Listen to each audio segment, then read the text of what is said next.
Assalamualaikum warahmatullahi wabarakatuh. Perkenalkan, nama saya Azhara Rizky Umami dengan NIM 2101640 dari PJKRC 2021. Di sini saya akan menjelaskan psikologi olahraga bab 5. Di bab 5 ini saya akan membahas tentang pengembangan motivasi dalam aktivitas olahraga.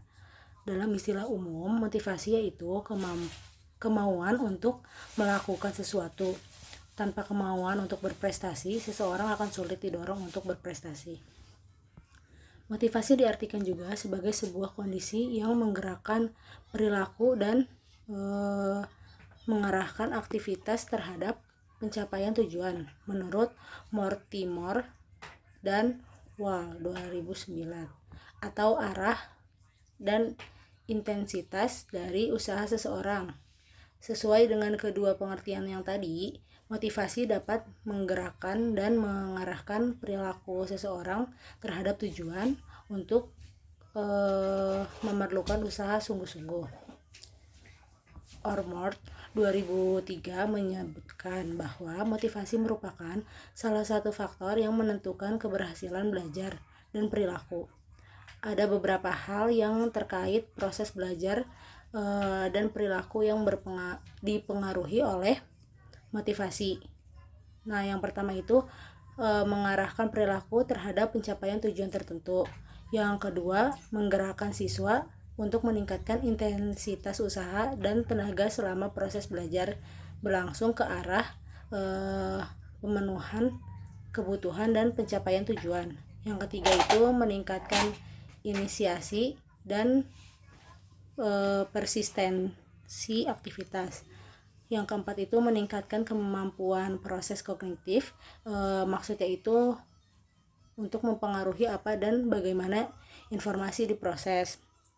Yang kelima itu meningkatkan pemberian penguatan. Yang keenam itu karena motivasi mempengaruhi perilaku yang terarah pada tujuan, itu mempengaruhi usaha dan tenaga, terus inisiasi dan persistensi, terus proses kognitif, dan juga mempengaruhi pemberian penguatan, maka motivasi dapat meningkatkan penampilan.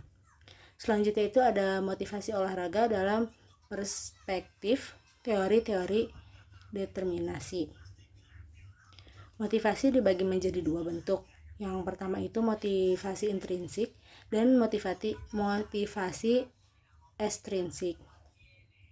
Motivasi intrinsik yaitu dorongan yang bersumber dari dalam diri atlet yang menyebabkan berpartisipasi dalam suatu aktivitas menurut Safi 2020. Terus juga motivasi ekstrinsik yaitu sebagai dorongan yang bersumber dari luar individu yang bersangkutan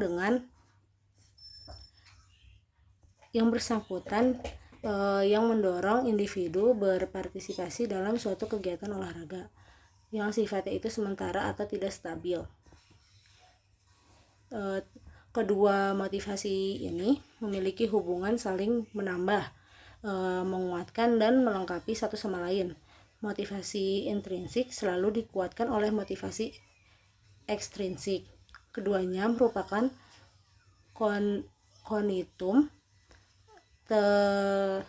terentang dari yang paling ekstrinsik ke amotivasi.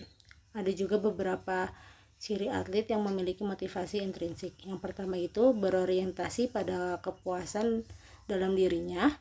Yang kedua itu biasanya tekun, rajin, bekerja keras, teratur, dan disiplin dalam menjalankan latihannya. Yang ketiga itu tidak suka bergantung kepada orang lain. Yang keempat itu memiliki karakteristik kepribadian yang positif, matang, jujur, dan sportif. Yang kelima itu seseorang yang memiliki motivasi intrinsik akan melakukan aktivitas secara lebih permanen. Terus juga ada individu yang termotivasi secara ekstrinsik. Ciri-cirinya yang pertama itu kurang sportif atau kurang jujur, seperti licik atau curang. Yang kedua itu sering tidak menghargai orang lain. Terus yang ketiga itu cenderung berbuat hal-hal yang merugikan. Contohnya itu seperti menggunakan obat perangsang atau mudah dibeli atau mudah disuap oleh orang lain. Yang keempat itu kurang semangat dan bergairah, baik dalam latihan maupun pas pertandingan. Selanjutnya itu ada motivasi berprestasi. Motivasi berprestasi dalam olahraga sering dipadankan dengan istilah daya saing, yang artinya itu sebagai disposisi berusaha sedemikian rupa untuk memperoleh keputusan ketika dibandingkan dengan standar kesempurnaan atau ukuran keunggulan orang lain.